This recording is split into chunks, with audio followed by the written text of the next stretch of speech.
Salam sejahtera kepada doktor dan rakan-rakan sekalian.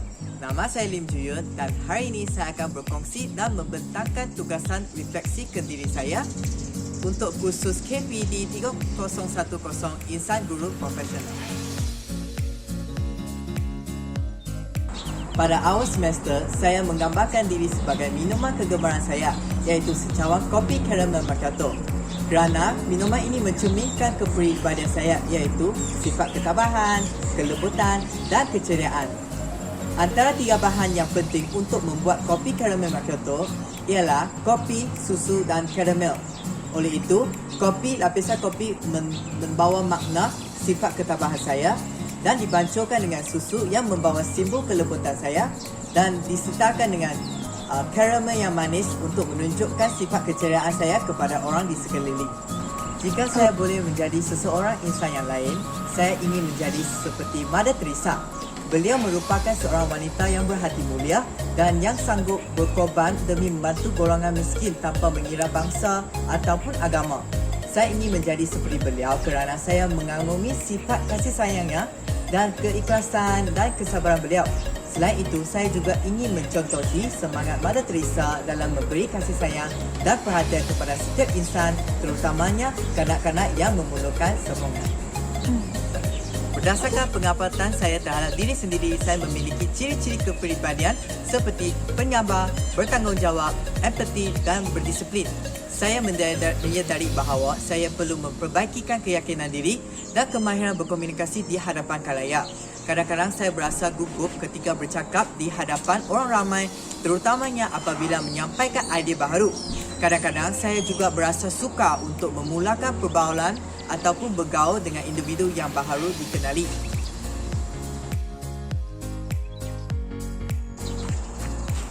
Pada awal semesternya, saya telah menggambarkan diri sebagai secawang kopi karamel macchiato, iaitu simbol yang mewakili keseimbangan antara ketabahan, kelembutan dan keceriaan.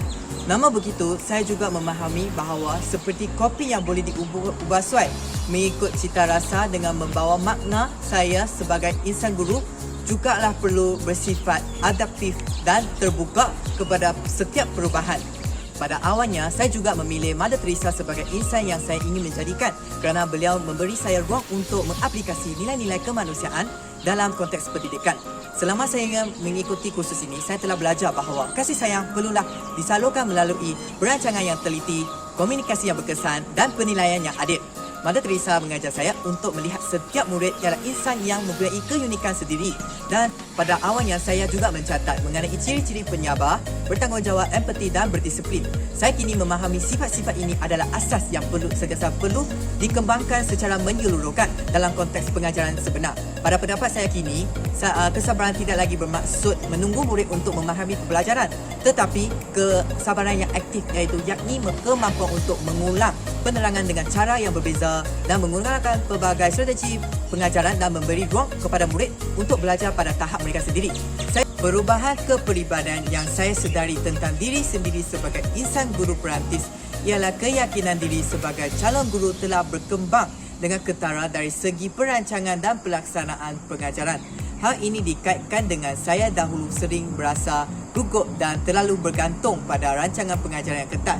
Kini saya lebih yakin untuk menyesuaikan pengajaran secara spontan berdasarkan gerak balas murid di dalam kelas. Perubahan dalam diri saya berlaku kerana pendedahan langsung melalui pembedahan kuliah mengenai tayangan video pendidikan yang memaparkan amalan terbaik dalam pengajaran dan pembelajaran dan juga penyertaan saya dalam program Satu Masyarakat iaitu Satu Budi, Satu Bahasa di Rumah Kasih Harmoni Paya Jaras di Sungai Buloh yang melibatkan komuniti anak yatim yang telah memberi impak yang mendalam terhadap perkembangan empati dan pergaulan sosial saya sebagai calon guru. Selain itu juga, peluang untuk menjalankan wawancara bersama dua insan guru unggul iaitu Guru Haslinda dan Guru Kanurisan telah memberikan saya pandangan yang lebih mendalam tentang nilai dan etika profesional guru. Pertama, kesedaran tentang kepentingan keseimbangan dinamik antara disiplin dan fleksibiliti serta antara empati dan strategi pedagogi. Kedua, pengalaman melalui program Satu Masyarakat dan wawancara dengan insan guru telah menanam dalam diri saya nilai prihatin sosial dan komitmen terhadap pembangunan insan. Ketiga, ketiga, sikap keterbukaan terhadap pembelajaran sepanjang hayat dan penerimaan maklum balas yang kini sebati dalam diri saya akan menjadikan saya seorang guru yang berdaya tahan dan progresif, dan saya akan berkembang menjadi seorang pemimpin pembelajaran dalam komuniti sekolah yang mampu mengajar dengan berkesan dan menyumbang kepada budaya sekolah yang kolaboratif dan inovatif dan memusnahkan